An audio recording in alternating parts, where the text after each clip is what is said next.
നമസ്കാരം. ഇപ്പോൾ ലഭ്യമായ ഏറ്റവും പ്രധാനപ്പെട്ട ഒരു വാർത്തയിലേക്ക്. വൈഗ കൊലക്കേസിൽ പ്രതി സനുമോഹന് ജീവപര്യന്തം തടവ് ശിക്ഷ.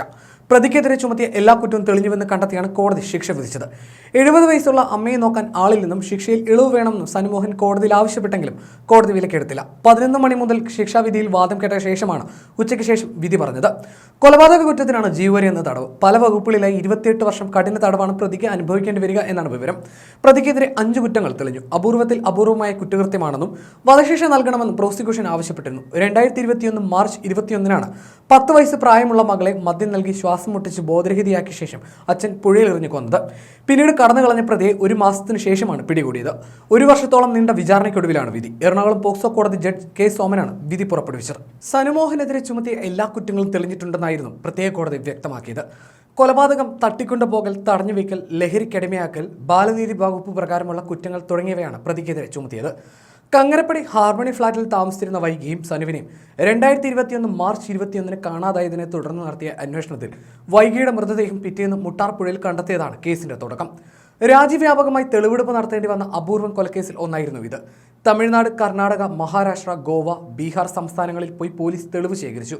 വൈഗിയെ കൊന്നത് താൻ തന്നെയാണെന്ന് ചോദ്യം ചെയ്യലിൽ സനുമോഹൻ പോലീസിനോട് സമ്മതിച്ചു. ശ്വാസം മുട്ടിച്ച് കൊല്ലാൻ ശ്രമിക്കുകയും പിന്നീട് പുഴയിൽ തള്ളുകയുമായിരുന്നു. കടുത്ത സാമ്പത്തിക ബാധ്യതയുള്ളതിനാൽ ആത്മഹത്യ ആലോചിച്ചു. മകളെ പുഴയിൽ എറിഞ്ഞ ശേഷം ഒളിവിൽ കഴിയുന്നതിനിടെ 3 തവണ ആത്മഹത്യയ്ക്ക് ശ്രമിച്ചു. ഭാര്യയെ ഏൽപ്പിക്കാൻ താല്പര്യമില്ലാത്തതിനാലാണ് മകളെ കൊന്നതെന്നും സനുവിന്റെ മൊഴിയിലുണ്ട്. എന്നാൽ ആത്മഹത്യാ ശ്രമം തെറ്റാണെന്ന് തെളിയിക്കാൻ പ്രോസിക്യൂഷന് സാധിച്ചു. മകളെ കൊലപ്പെടുത്തിയ ശേഷം സ്വർണം കവർന്നാണ് സനു നാടുവിട്ടത്. 2021 മാർച്ച് 21-ന് കൊലപാതകം നടത്താനും തുടർന്ന് 27 ദിവസം ഒളിവിൽ കഴിയാനും മറ്റാരും സഹായിച്ചില്ലെന്ന് പോലീസ് അറിയിച്ചു. പണം നൽകാനുള്ള ചിലരെ മാർച്ച് 22-ന് കാണാമെന്ന് സനുമോഹൻ സമ്മതിച്ചിരുന്നു.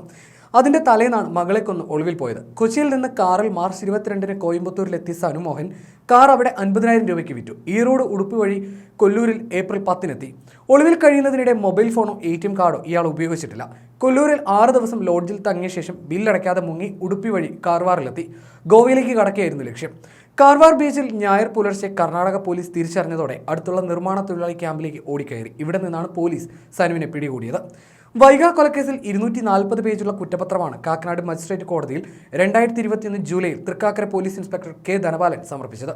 300 സാക്ഷിമൊഴികളും ശാസ്ത്രീയ പരിശോധനാ ഫലവും ഉൾപ്പെടെ 100ഓളം രേഖകളും 70 തൊണ്ടി സാധനങ്ങളും കുറ്റപത്രത്തോടൊപ്പം കോടതിയിൽ ഹാജരാക്കി. ഇവയുടെ പട്ടികയും വിശദാംശങ്ങളും ഉൾപ്പെടെ 1200 പേജുള്ള ഡിജിറ്റൽ ഫയലാണ് തൃക്കാക്കര പോലീസ് കുറ്റപത്രത്തിന്റെ ഭാഗമായി തയ്യാറാക്കിയത്. 90 ദിവസത്തിനകം കുറ്റപത്രം സമർപ്പിക്കാൻ തീവ്രയത്നം തന്നെ പോലീസ് നടത്തി.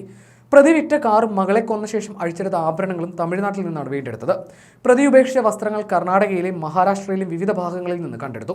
തെളിവുകൾ ഇല്ലാതാക്കാൻ പ്രതി ഉപേക്ഷിച്ച മൊബൈൽ ഫോണും വിറ്റ മറ്റൊരു ഫോണും പോലീസ് കണ്ടെത്തിയിരുന്നു. HMD ജംഗ്ഷനിൽ സനു ഉപേക്ഷിച്ച മൊബൈൽ ഫോൺ ബീഹാറിൽ നിന്നാണ് പോലീസിന് ലഭിച്ചത്.